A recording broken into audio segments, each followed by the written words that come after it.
Cédric Villani se lance dans la course à la mairie de Paris. Parti. Allez! Avant cela, il s'est illustré en politique aux côtés d'Emmanuel Macron. Et avant encore, il a eu une autre vie, Cédric Villani.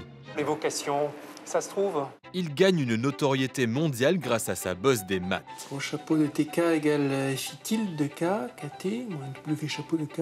Cédric Villani n'a pas 40 ans. Il dirige l'Institut Poincaré dédié à la recherche en mathématiques quand en 2010, il décroche la médaille Fields, équivalent du Nobel de mathématiques. Or massif doit valoir 10 000 € rien qu'en soi, mais bon, la valeur de ce que ça représente est bien plus grande. Tourner des plateaux télé pour le mathématicien, mais plus que son cerveau, ce qui intrigue, c'est son style. Une coupe un peu manga, une lavalière autour du cou et sur la poitrine, une araignée toujours. J'en ai plusieurs, j'étais sorti au goût du jour, au goût de l'humeur, aujourd'hui est un jour bleu.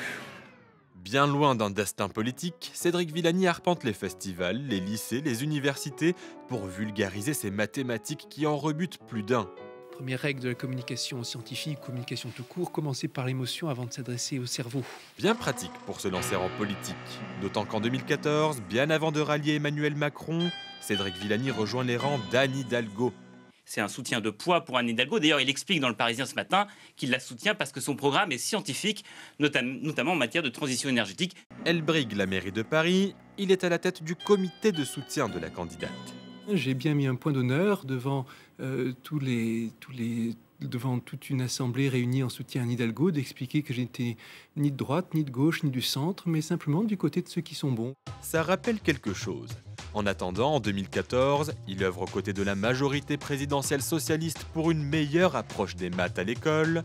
Et en 2015, avec l'équipe municipale de Paris, il est porte-parole de la candidature de la capitale pour l'exposition universelle 2025. L'exposition universelle, c'est le moment où on réfléchit au futur. Le futur, Cédric Villani l'a écrit en tant que soutien de la première heure au candidat Macron, puis en tant que député La République En Marche, avant de se lancer à la course à la mairie de Paris, quitte à se brouiller avec le parti qu'il a fait monter.